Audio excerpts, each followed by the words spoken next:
الحمد لله حمدا كثيرا طيبا مباركا فيه، والصلاة والسلام الأتمان الأكملان على نبي الهدى سيدنا محمد وعلى آله وصحبه أجمعين. وردت هذه المفردات الأربع: الدخول، الولوج، السلوك، والإقحام في تنزيل الحكيم. والملاحظ حقيقة أن لفظة الدخول قد وردت في معرض الحديث عن نعيم أهل الجنة، ذكرها الله تعالى في وصف نعيم أهل الجنة، وكذا في وصف عذاب أهل النار. يقول تعالى مخاطبا أهل الجنة: ادخلوا الجنة أنتم وأزواجكم تحبرون، سورة الزخرف. ويقول عز وجل في سورة غافر عن أهل النار: ادخلوا أبواب جهنم. إذن فنلاحظ أن لفظة الدخول قد استعملت في تنزيل الحكيم فيما يخص الحديث عن نعيم أهل الجنة وكذا عذاب أهل النار.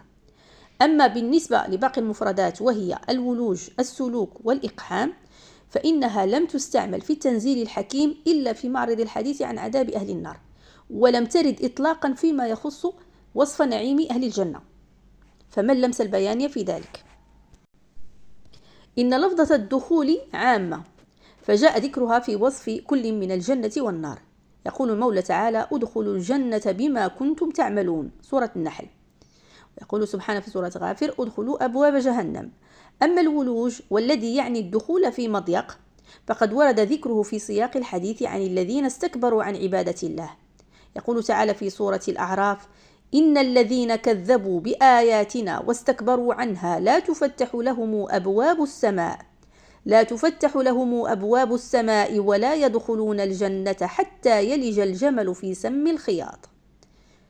إذن حتى يلج الجمل في سم الخياط، فالحديث هنا عن دخول في سم الخياط أي في ثقب الإبرة، وإنه ضيق كما هو معلوم.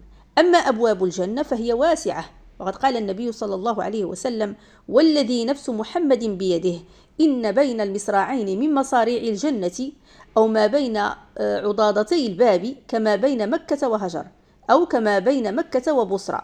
فلا يستقيم إذن أن يذكر الولوج بشأنها.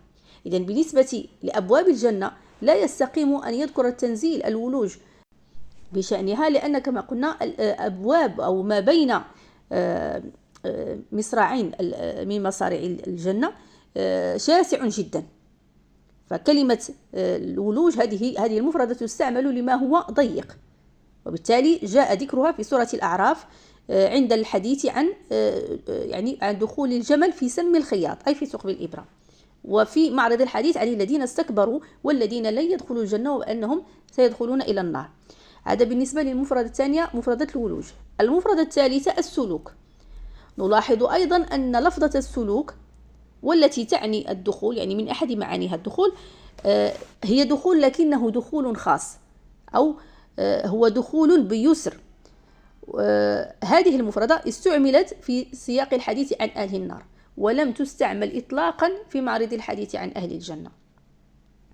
إذن السلوك هو دخول بيسر، ويستعمل في سياق السبيل الميسرة. يقول تعالى في وحيه للنحل: فاسلكي سبل ربك ذللا، سورة النحل. فالسبل جمع سبيل، وهي الطريق الميسرة، وذللا أي مدللة ميسرة. وإن دخول الجنة ما كان قط سهلا إلا لمن يسره الله تعالى عليه، بل هو يستلزم صبرا ومجاهدة. قال النبي صلى الله عليه وسلم: حفت الجنة بالمكاره وحفت النار بالشهوات. إذن دخول الجنة ليس سهلا ميسرا، بل الجنة كما ذكر النبي صلى الله عليه وسلم محاطة ومحفوفة بالمكاره. إذن لا بد من المصابرة ومن الاصطبار ومن المجاهدة حتى يدخل إليها الإنسان بإذن الله عز وجل وبرحمته.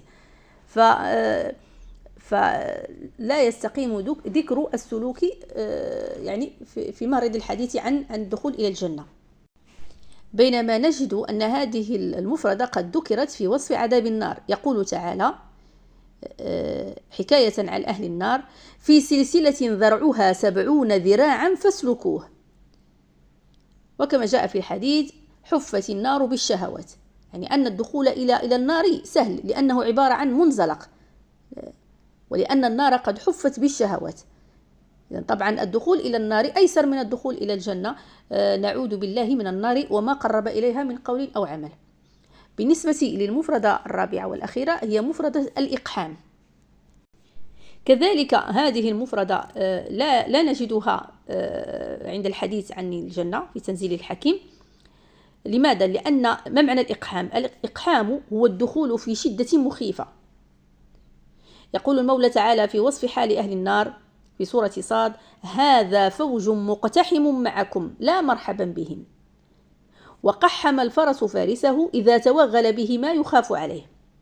وعلى هذا فقد وردت لفظة الإقحام في وصف عذاب النار، ولم ترد إطلاقا في وصف نعيم الجنة، وذلك لأنه لا شدة ولا خوف في الجنة. يقول الحق تبارك وتعالى: ادخلوا الجنة لا خوف عليكم ولا أنتم تحزنون، سورة الأعراف.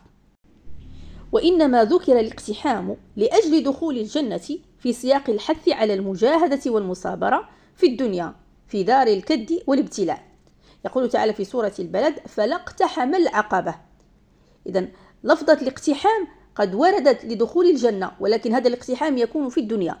أما يوم القيامة فالحديث فقط عن الدخول: ادخلوا الجنة أنتم وأزواجكم تحبرون. جعلنا الله وإياكم من أهل الجنة برحمته، وقانا وإياكم النار وما قرب إليها من قول أو عمل. هذا والله تعالى أعلى وأعلم وأجل وأكرم، والسلام عليكم ورحمة الله تعالى وبركاته.